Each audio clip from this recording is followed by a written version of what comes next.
Go. I'm Max Radomski. I'm Peter Szatmary, and we're here with Herbert Szatmary.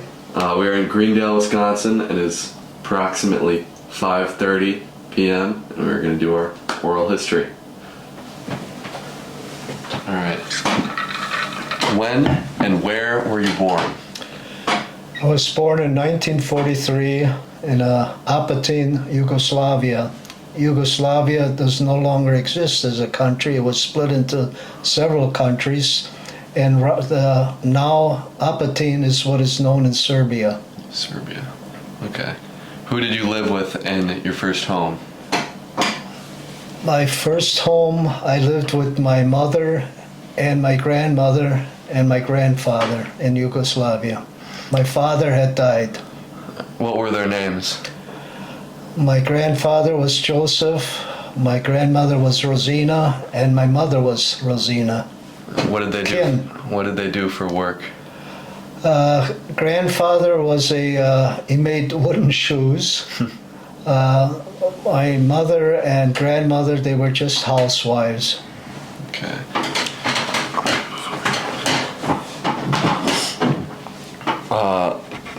Can you describe your first childhood home in Austria or in Yugoslavia? My first what? Your first home? It was a primitive farmhouse in Yugoslavia in the 1940s. I don't remember a bit of it. How long did you live there for? We lived there till 1942, and at that time we were put into concentration camp for 2 years, and I have no knowledge of the camp or where I lived. Where did you live after you escaped the camp? In 1945, we were able to escape from the concentration camp, and we worked ourselves across Hungary and Austria. And we lived in Austria with my grandmother and grandfather. How was life different in Austria than in Yugoslavia? Once again, I was just very young. I have very little recollections of my life in those years in Austria, but once my mother remarried, we moved away from Austria, which was near Graz. We moved to another place on a farm, and there I had some friends. There was a farm next to us, and I was able to play with the boys that they had, and I started going to grade school, grades 1 through 3, and once again, not too many recollections except going to school, having to go catch a bus in the morning, which the school was 7 kilometers away, and we only had a half day of school, and so we walked home from school, but we took all the side roads and usually came home quite dirty and wet. On the farm, did you work or did you just play? I was too small to work, but we did play in hay lofts, and one of our activities was water skiing by grabbing the cow's tails and going over the wet grass. It was one of our amusements. How long did you live in Austria for before you came to the United States? We lived in Austria till 1951. Mm-hmm. Why did you guys decide to move to the United States? We immigrated to the United States. We were displaced people, and we were looking for a better place to live. Who sponsored you to come to the United States? We had some relatives here in the U.S. who came over in the 20s, and they were our sponsors. They had to make sure that we had a place to live in, and that my stepfather had a job to go to, and we had no benefits at all except, and we came over with nothing but 2 wooden trunks with kitchen utensils and some clothes. Did you speak English when you came? I did not. Picked it up in school. I arrived here in April, and they put me into a class for the remainder of the school year without knowing English or whatever, but there was a bunch of other deported, displaced people, I should say, in that class. And together we learned to speak over the next couple of years.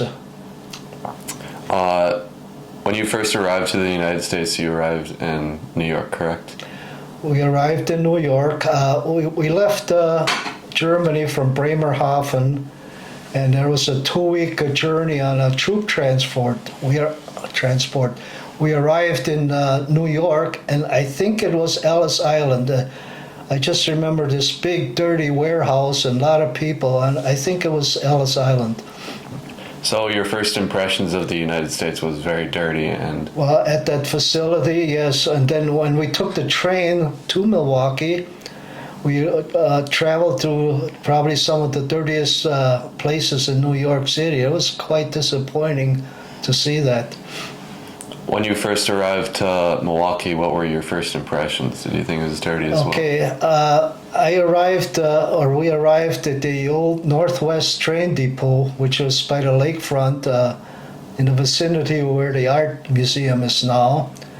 I got picked up by a family friend who was a priest, and what's remains in my mind is he had this neat car. It was a 49 Studebaker, and at that time the Studebaker was really far ahead in design. It looked very like something from outer space. I was very impressed with that. What did your parents do for work when you lived in Milwaukee? When he came over here, my stepfather worked at the Wisconsin Tallow and Grease Company, which was located what is now the Menominee Valley Bridge. That company was unique in that it made a terrible stink through downtown when it was operating. What they did is they would render carcasses from the slaughterhouses in a fat, and it would just smell terrible when the wind came from the west. My dad, he had to take the bus to work, or my stepfather, he had to take the bus to work, and he had a change of clothes, but he could never get rid of that smell. And my mother, she wound up cleaning houses and working in factories. One of the factories was George Seelman and Sons Envelope Company, and she had various cleaning jobs, but she always worked. Did they make a lot of money at these jobs? Not really, no. When you guys first started getting on your feet in Milwaukee, where did you live? Okay, when we came here, we lived in a lower flat that one of our relatives had on 10th and Cherry. 10th and Cherry no longer exists. It was raised when they built the freeway. Right now, 10th and Cherry is what is the middle of the hillside interchange. And at that time, I went to St. Joseph's Catholic School and church, which was only a half a block to the west. I went there for grades, I finished the 3rd grade, 4th, and 5th. And then we moved to another place. In your first home, were your neighbors and the people who lived around you also immigrants? Yes, that's who we was associated with. Mostly in my church, not in my church, in 3rd grade, there were a lot of immigrant or displaced people going to those grades. Were they all from Germany and Austria, or were they from all over? That same vicinity, yes, yeah, Croatian. Croatian. Were you discriminated when you first came to Milwaukee? Unfortunately, yes. We were called DPs, displaced people, or Nazis. And the boys or the children in my neighborhood, they kind of made fun of us. Did you ever fight back against the discrimination? There was one incident where I went to a bread store, and these kids, some of them, they attacked me, and I took the loaf of bread and smashed them on the head. All right. How long did you live in your 10th and Cherry home for? Till 1955, but let me back off what we did while living at that area. Across the street, they had already started to raise the neighborhood. There were no houses, just rubble, and so we played in that rubble. There was a house across the street that contained another displaced family. They had a younger boy and an older boy, so we played with them. And my only friend, who became a lifelong friend, that I met at the 3rd grade at St. Joseph's. He used to come around and play with us. We would play in the rubble of the torn down buildings, and behind the house there was a construction yard, and it had just the construction materials, and we used to play in there and call that our pirate ship. Other things we did at that location, at that time, most of our families did not have TVs. So on the 11th and Vliet was Schuster's department store. And on Saturday mornings, all my friend and I and some of these displaced people in the area, we would go to Schuster's and sit on the ground in their TV department and watch all the children's programs. And they let us do that. And we thought that was really great. Another thing we did is on one Saturday in the month there was a movie in the public museum, and it was quite a bit away to walk, but we went there. We enjoyed these lousy little movies, but most of all they had a trading post where it gets little dinosaurs and things, and we always wound up buying some things.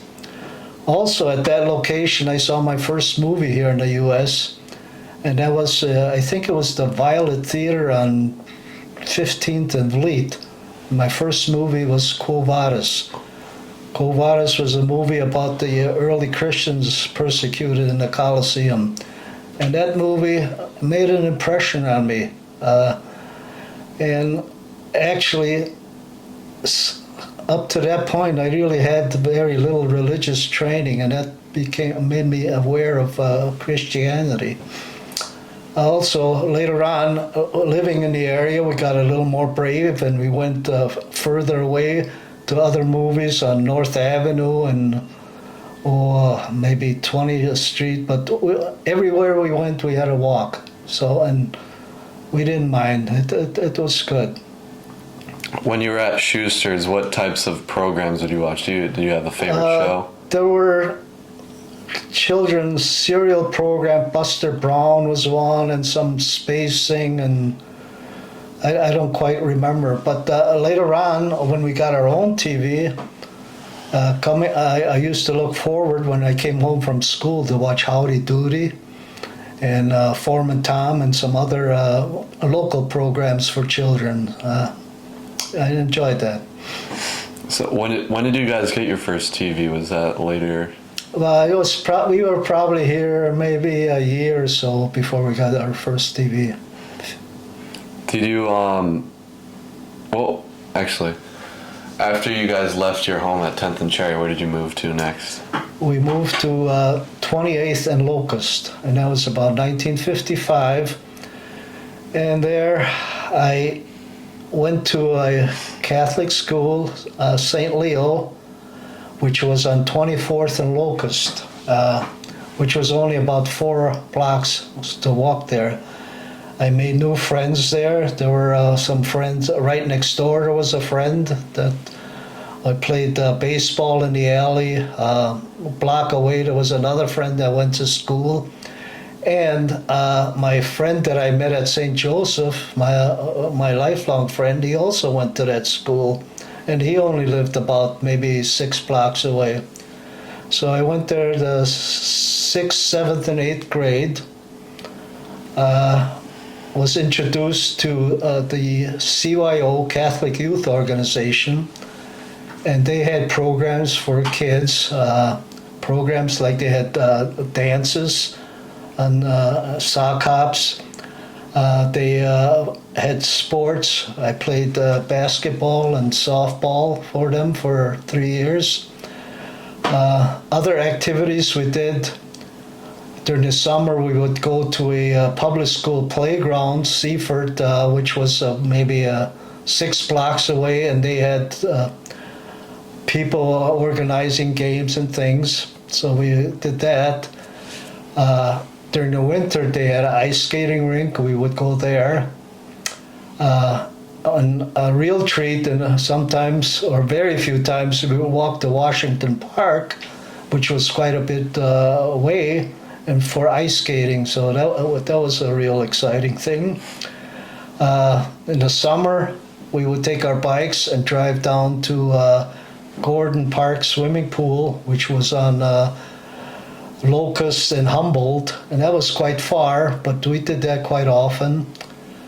I got my first job that was a paper route, and for a kid that was pretty intensive.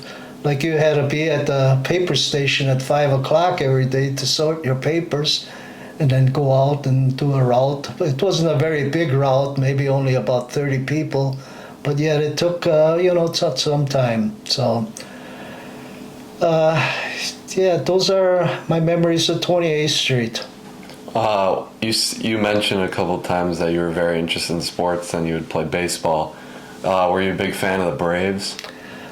I did. I used to listen to them on a transistor radio at night under the covers. Who was your favorite player? Oh, there was a lot of them. Eddie Matthews, Bob Buell, Hank Aaron, many more. They all were my favorite. Do you recall when they won the World Series? Yes. Yeah, was that a big celebration in your area? Well, I was still too young. I didn't get to celebrate, but yeah, I was very happy about it. In this neighborhood and your school, were you still friends with many, or were you living with many immigrants, or were they all? They were a little more spread out. A lot of them, or some, many, I should say, moved on the northwest side, and they bought apartments and things. There were less immigrants living around us on 28th Street than before. How good was your English at this point? When you were living here? No problem. I mean, I picked it up. Okay. After your second home, where did you live after that? When we left 28th and Locust, I moved. My parents bought a house on 75th and Glendale, which is on the northwest side, and Glendale is a block south of Hampton, so that gets you in the area there.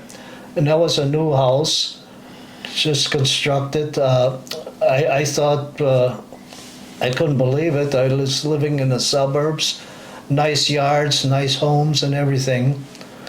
But I did not live there too long. This was 64.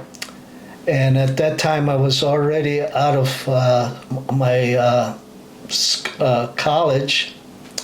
So I just lived there a couple of years. And, actually, I lived there 3 years because I got married in 1967. So I moved away. But I did not have much to do in that neighborhood because I was already working.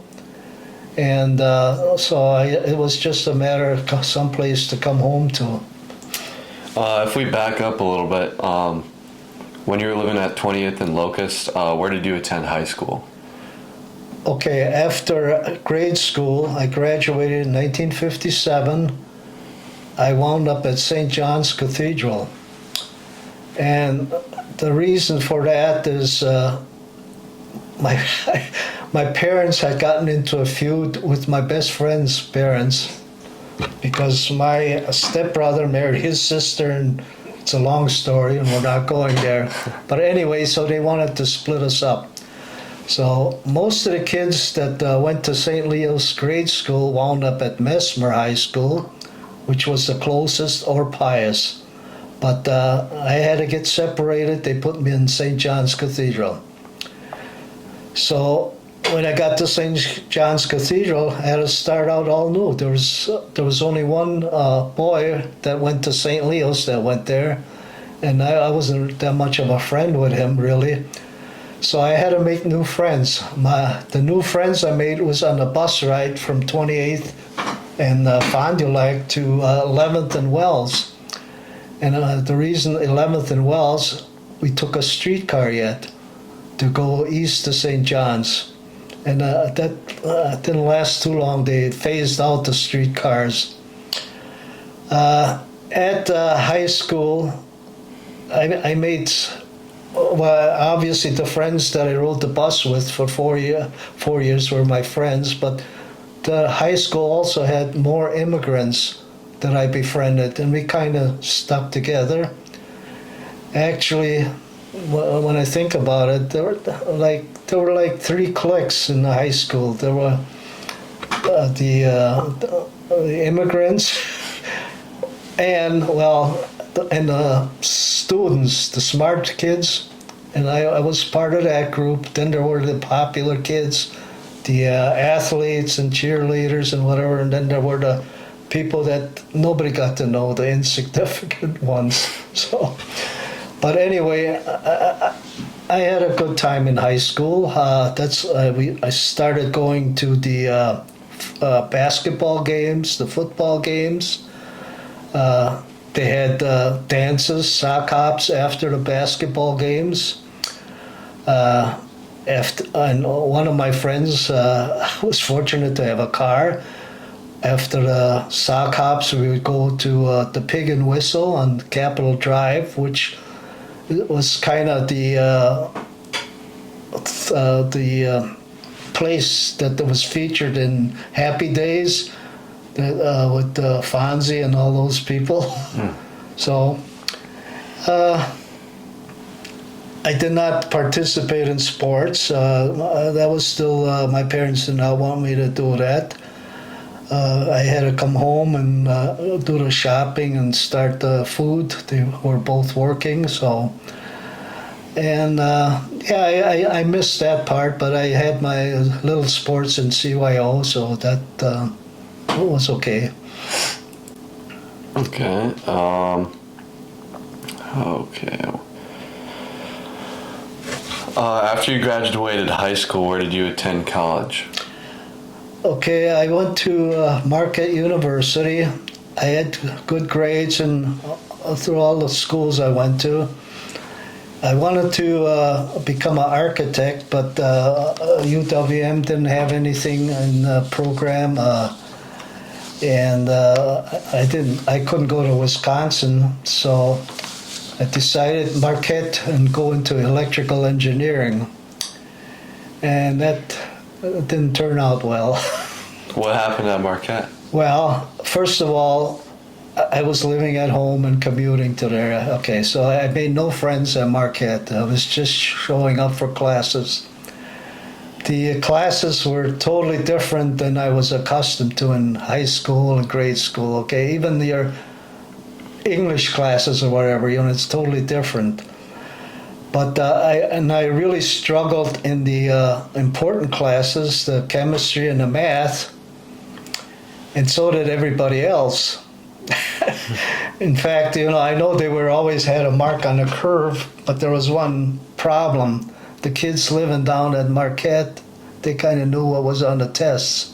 And if you were living not going there in that group, you were just totally out of it. So anyway, my parents were accustomed to seeing me getting A's and B's and whatever, and I was coming home with C's and D's, and they thought I wasn't taking it serious, and we had quite a few difference of opinions on there, and so I decided I'm gonna not go back to Marquette after the first year.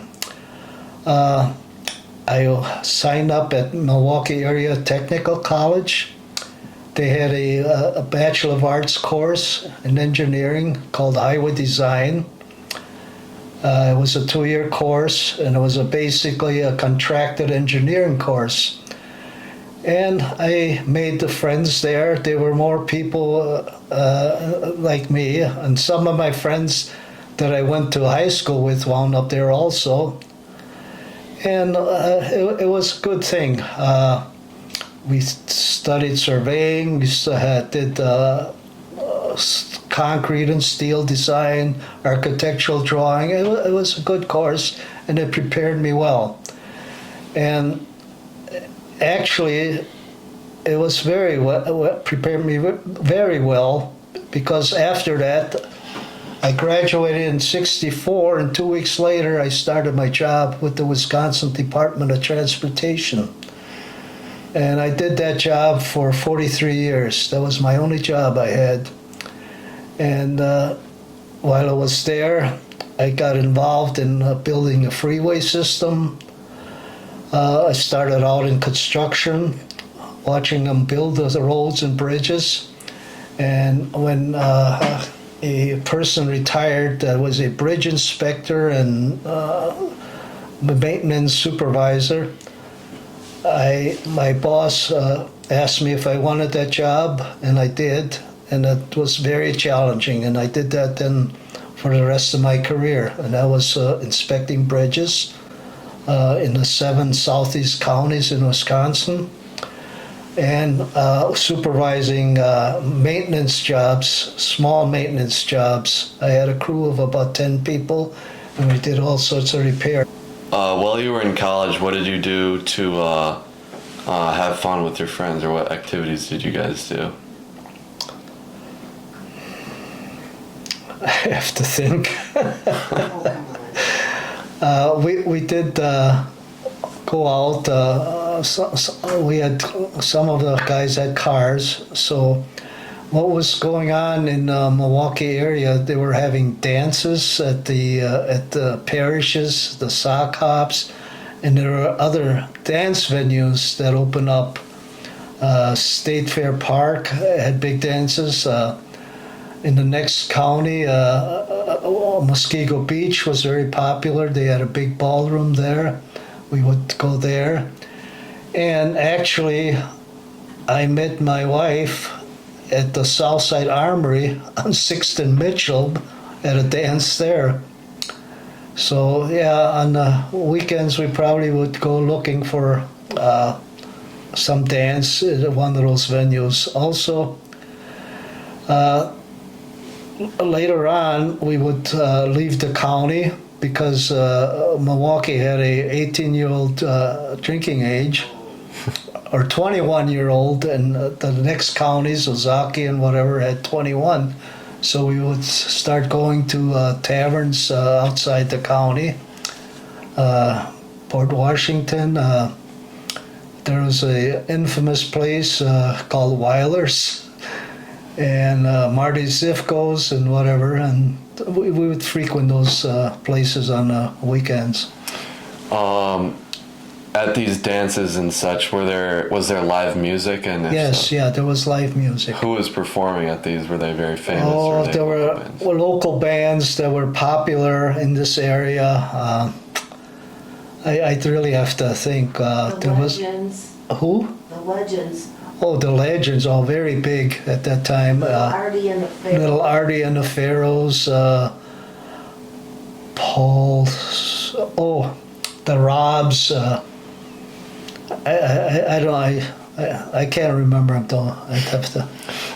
When we were doing our pre-interview, you mentioned that you would go and listen to Jerry Lee Lewis. This was when we were 21 and we were able to go into some of the nightclubs, and this was at Monrios on 16th and National. There was a popular nightclub, and they had name acts in there. And one time, Jerry Lee Lewis played there, and we stayed there when the bars, when it closed, and sat down with Mr. Lewis, and he was whining about he didn't have getting all the breaks that Elvis was getting and that, and we were all intoxicated at the time. So would you say Mr. Lewis or Jerry Lee Lewis was a good guy, or was he more of a complainer, a whiner? Well, at that time he was complaining, and if you look up his history, he was not a good guy. Okay. Did you serve any time in the military? Yes, in 1964, when I started my job with the Department of Transportation, I got a draft notice, A1, and that means that the next step I was going to get drafted. So my mother persuaded me to join the Army Reserves, and I did that.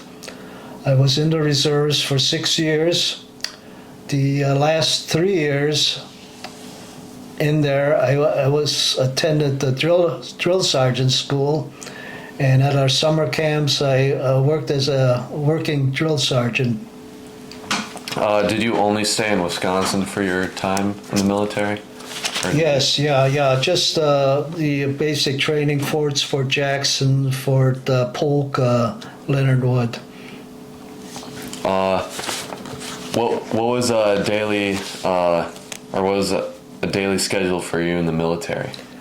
Well, you'd have to rouse up the troops. I think around 5 o'clock, we'd go out for formation. You'd take them out for physical training or a run.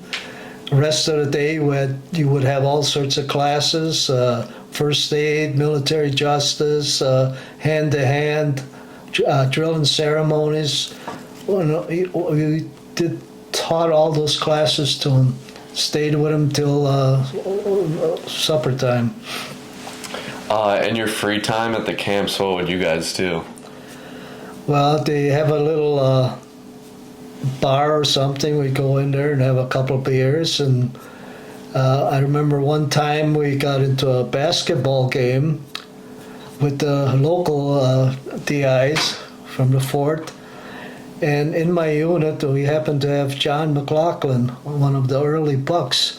And he played on our team, and the locals didn't know him, who he was, and they were in for quite a shock at his play. Was John McLaughlin playing for the Bucks at this time, or was it? Yes, he was, yeah. Okay. Did you ever meet any other Bucks players or famous sports players in your time in Milwaukee? No. No. All right. Speaking of which, for sports teams, when the Braves left Milwaukee, were you very upset? I was very upset, and after that I stopped listening to, I took no interest in I still have no interest in the Brewers. Okay. The Packers frequently came to Milwaukee to play some of their home games. Did you ever attend any of those? I attended one game, and that was against the Vikings, and it was a loss.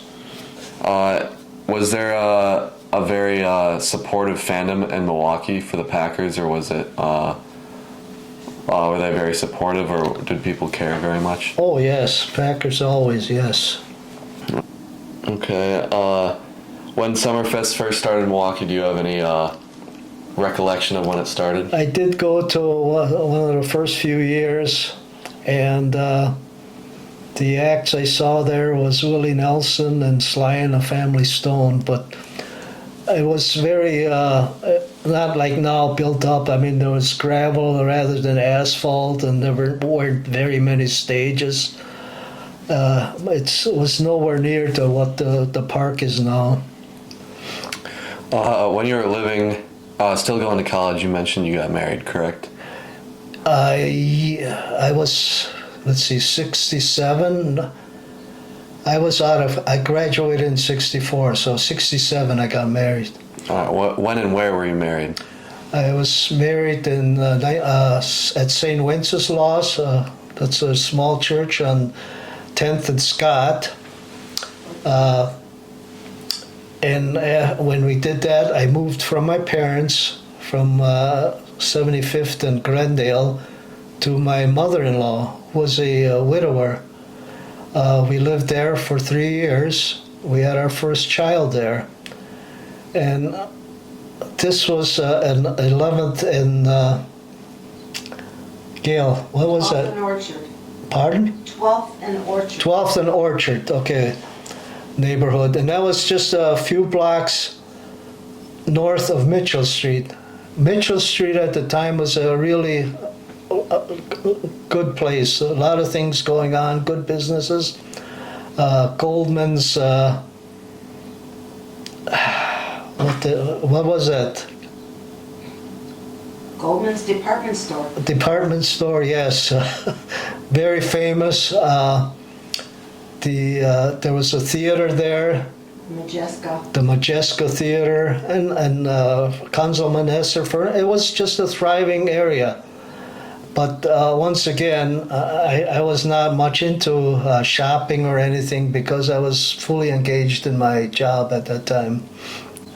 So you saw the development of the Mitchell Street. So I saw the decline of Mitchell Street. Oh, you saw the decline. Oh, yeah. That came much later when they redeveloped Mitchell Street. Oh, how did that happen? Oh, I can't tell you much. I mean, we were living out here in the suburbs already. All I know is they narrowed the roads and made them pedestrian friendly, and can't tell you much about that. after your home at 12th and or how long did you live in your home at 12th and Orchard? About 3 years. 3 years. Where did you move after that? At that time, we built this home here in Greendale in 1970.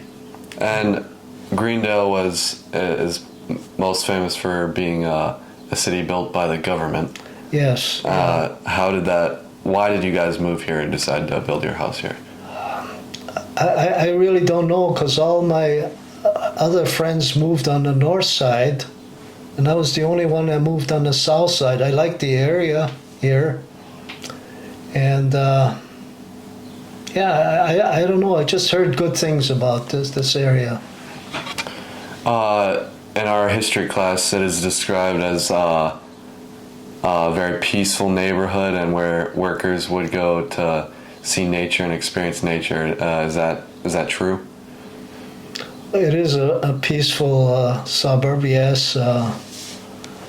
I don't know anything about the workers. I think most of the workers go into Milwaukee proper or whatever, and areas around. So, I mean, Greendale does not have many industries. How long did it take you to build this house? Oh, about 6 months. 6 months. And you mentioned that you already had a kid before you moved here? Well, our first child was born when I was living with our mother-in-law in '69. Our second child was born there, but we moved here then in 1970, so she grew up here. And after that, we had 2 boys in 72 and 74.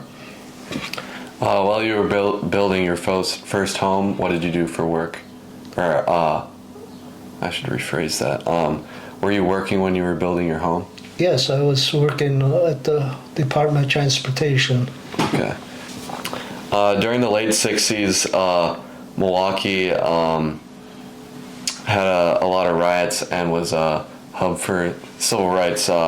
Do you remember anything from those times? Yes, yeah. There was civil unrest. We had the marches across the viaduct, which were led by Father Grappi. There was actually a couple of weeks where we were told to not come to work because there was violence going on, and I guess some people got shot. But that's all I remember about that. But that's actually was the start of more violent times. In Milwaukee? Yeah. How so? Pardon? How so? For the violent times? Well, crime was on the increase. It seems like every year it increased, and it just And well, like when I moved here to Greendale in 1970, I kind of put that aside, and I was just concerned with raising my family here. And I know Milwaukee had issues, and I was glad that we were living here, away from that. So you would say that Greendale was a pretty safe neighborhood? It is. Our kids, they have a guilt complex over it. They call it the bubble. What was your opinion on Bambi Bendenik? Actually, I was working on Wisconsin Avenue Bridge over the freeway, going home to our shop, and I passed Marquette University, and that day they were just arresting her. My opinion on her was that she was framed by her husband. Did many people, or was it a very prevalent issue that you saw in Milwaukee, or did people talk about it a lot? Well, yeah, we did, yeah, but yeah. What about with like the Jeffrey Dahmer cases? Was there a huge uprise in that? I mean, we were aware of it and we were shocked, but I guess really shocked when we saw some of the news. I guess this was just part of the changing scene in Milwaukee. More instances and crazy things happening. Mm-hmm. Going back to your work life, how did you start progressing and like moving up in the ranks as a freeway builder? Well, you had to do.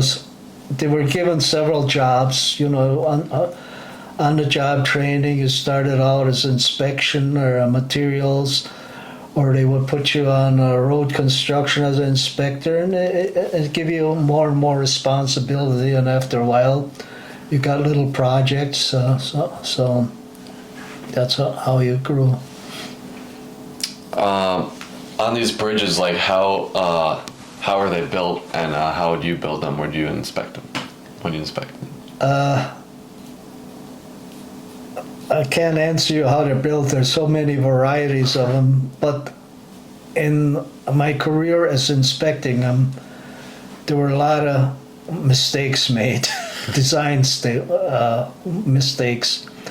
Also, a lack of maintenance on these structures was a big problem.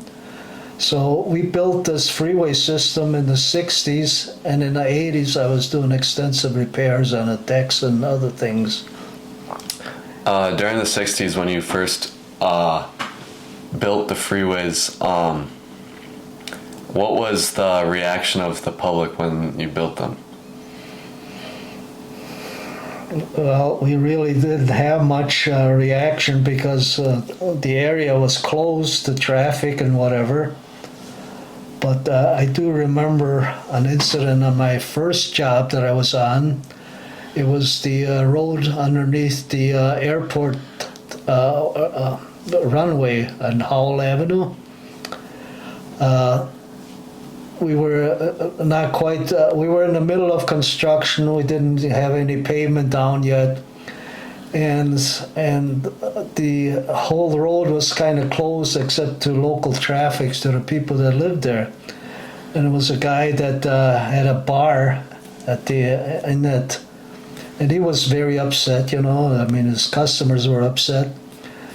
So we had some heavy rains. And what happened is that the road under the tunnel got flooded, about 8 feet of water. And the guy in the bar, his customer asked him if they could get through the tunnel area, and he sent them through there. And of course, those cars all got swamped.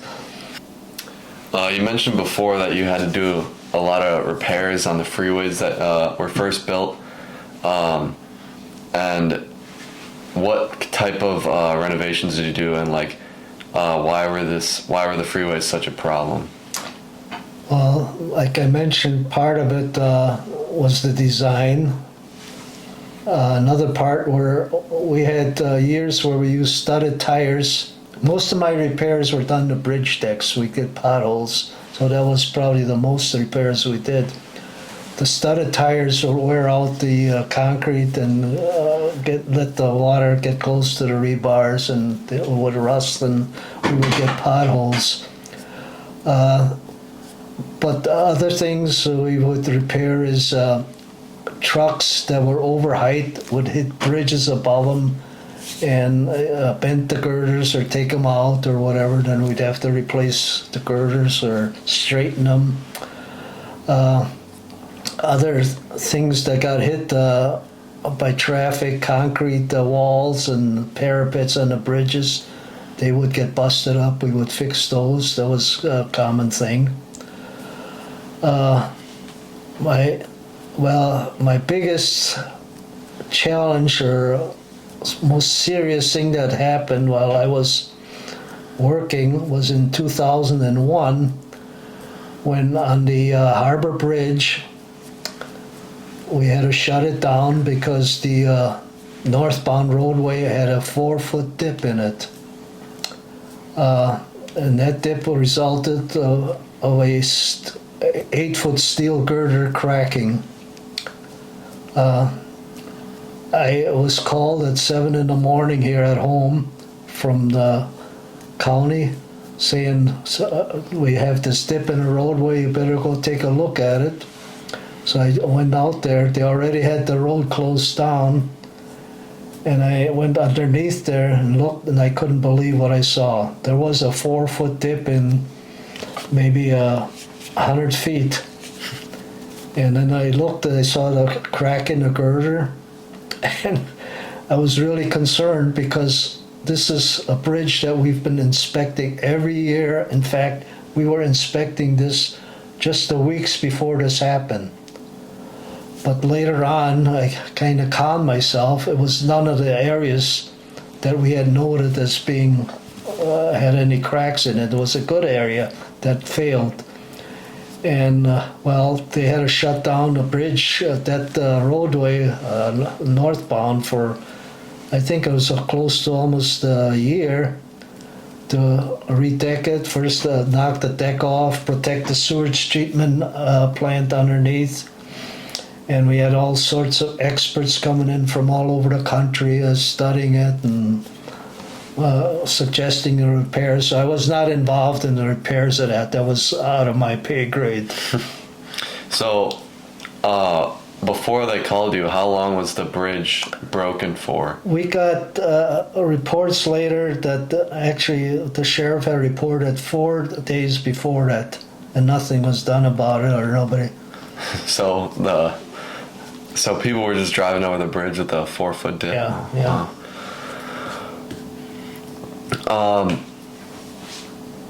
When 9/11 happened, do you remember where you were?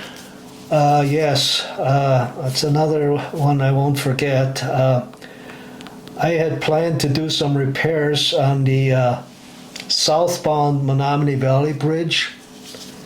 And the logistics were so complicated because you had to shut down a lot of the ramps in the interchange, the market interchange.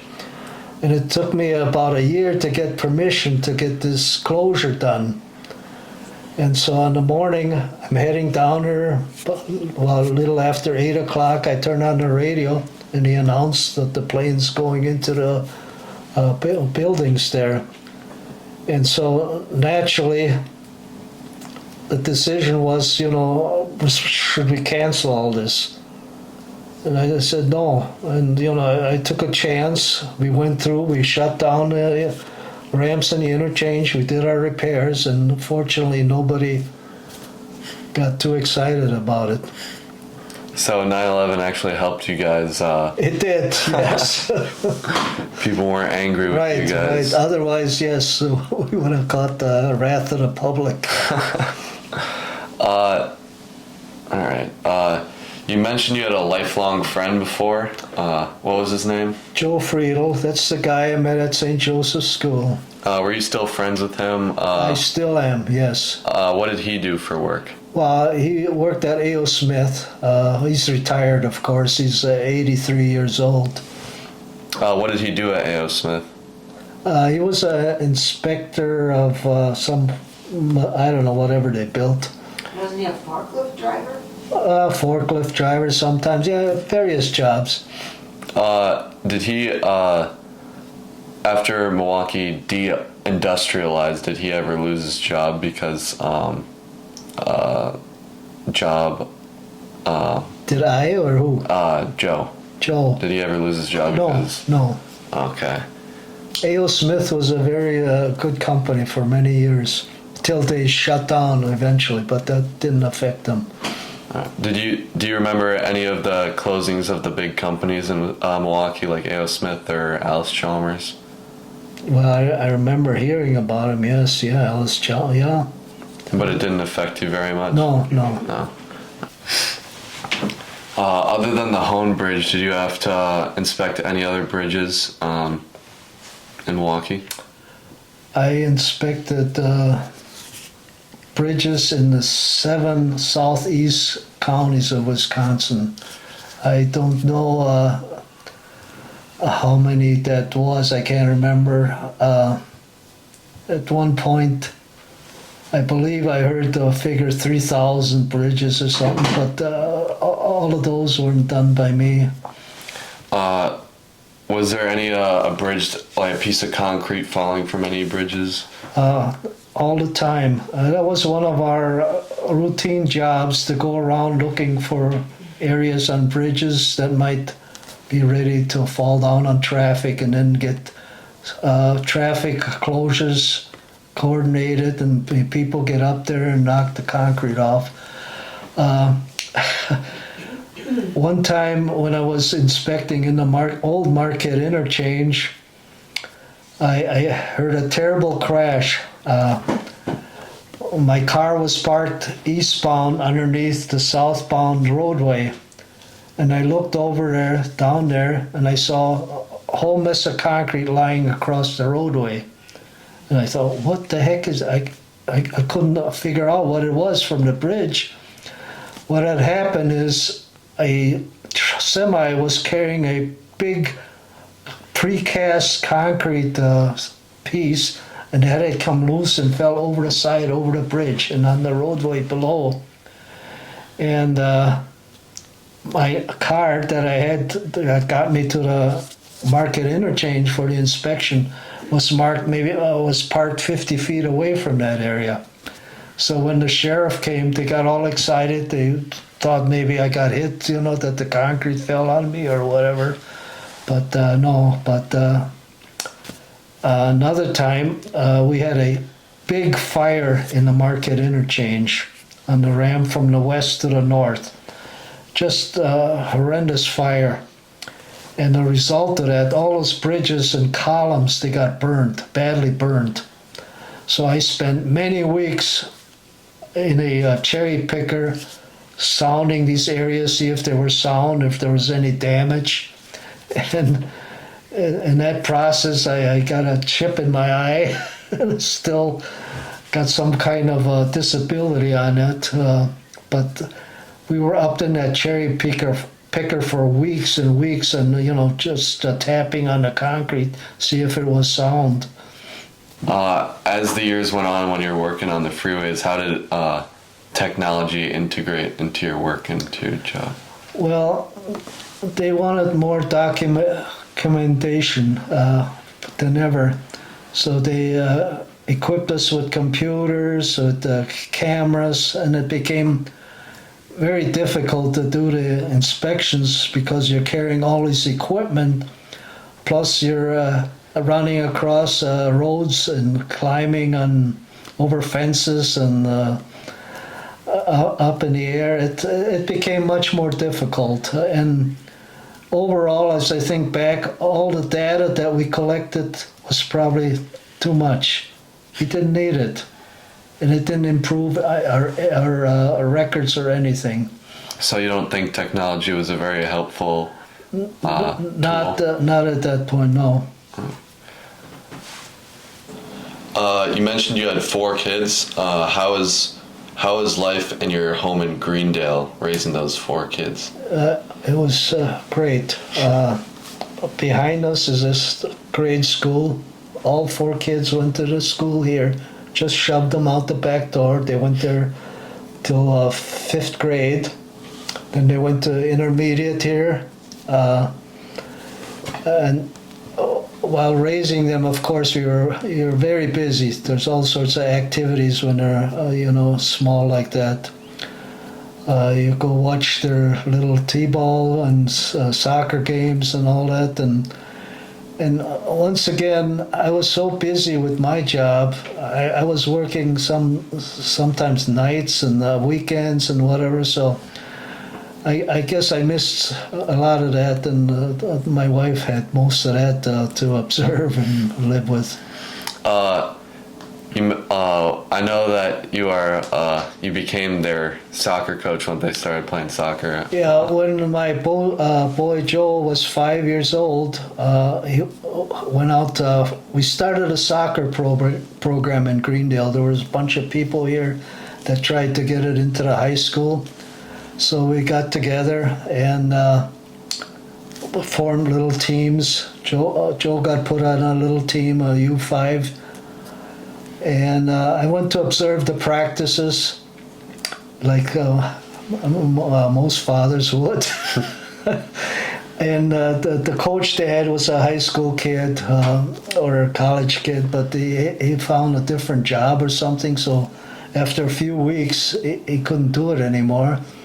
So me showing up at practice there, I became the coach of that team. And I stayed coaching for about 25 years, coaching youth soccer teams. I coached my son from U5 to U16.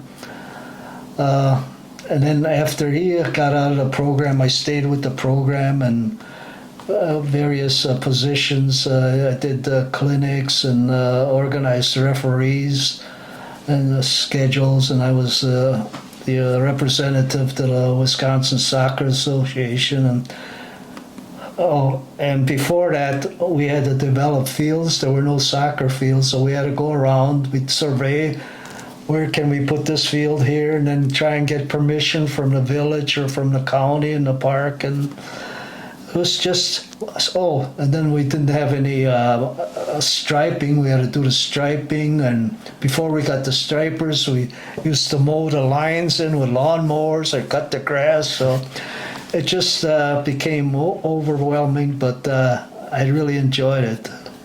So you didn't just do it in Greendale, you did it all over the... No, we started the club in Greendale, and there were other soccer clubs around us. There was Polonia, Croatians, Bavarians. So we came into that group. We had no teams, and we started, and then after a few years we went into the competitive with the Wisconsin Soccer Association leagues. At first it was just all like recreational. Okay, the first couple of years, and then when we saw how there was more to it than recreational, we branched out into competitive teams, and then.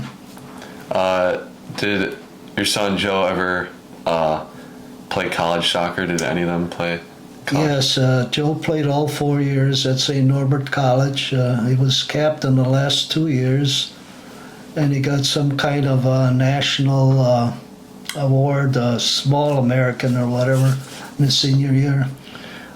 Did all your kids end up going to college? Yes. Our first one was Heidi. She went to St. Norbert's. The second one was Christine. She went to St. Norbert's.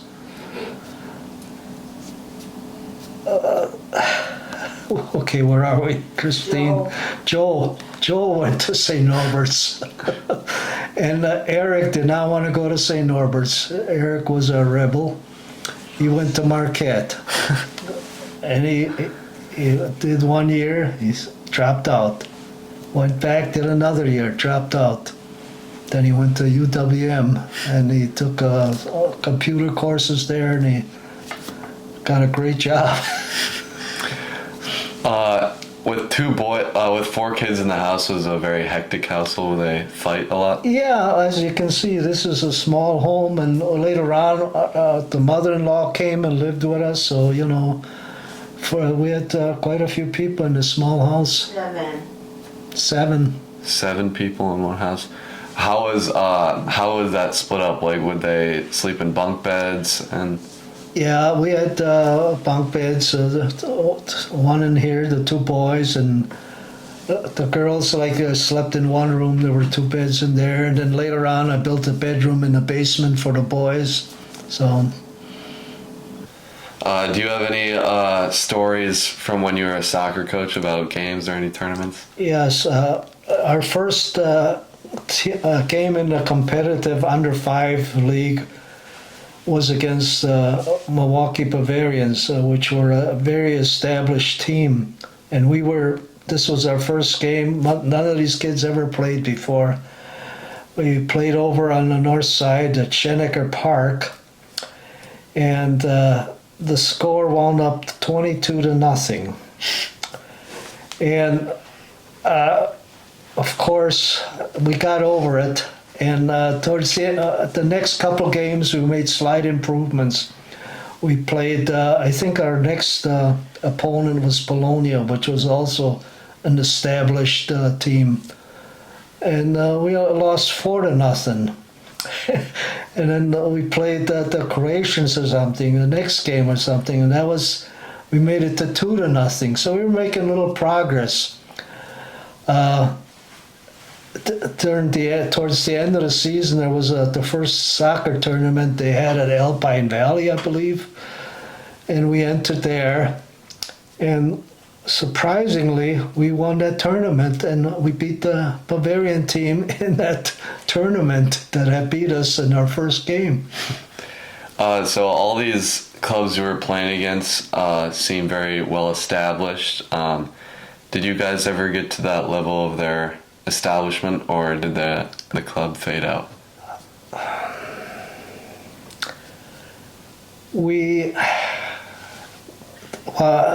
Naturally, we could not compete with the top teams. We had victories over the Bavarians over the years, but they were rare.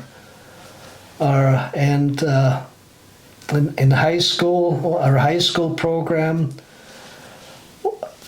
got pretty decent, but it never made it past number 2 or number 3 in conference standings. Our biggest opponents used to be Muskego, and what are your final thoughts on Milwaukee? And are you satisfied with your choice of moving here from Germany? Serbia? Well, we had no idea where we were going to live, and overall, I enjoyed my stay here. But however, it is sad that the neighborhoods that I lived in are either gone or have changed greatly. For example, the 10th and Cherry neighborhood no longer exists. That was just demolished when they built all the freeways. 28th and Locust used to be a nice neighborhood when we moved there. But now if you go there, there's boarded up homes, empty homes. The grade school and church I went to is closed or used as a different venue. So that's very sad. 76th and Glendale, or 75th and Glendale used to be just a prime area, and now the last couple of years it has turned into one of the most crime areas in the county. So it's very sad to see that,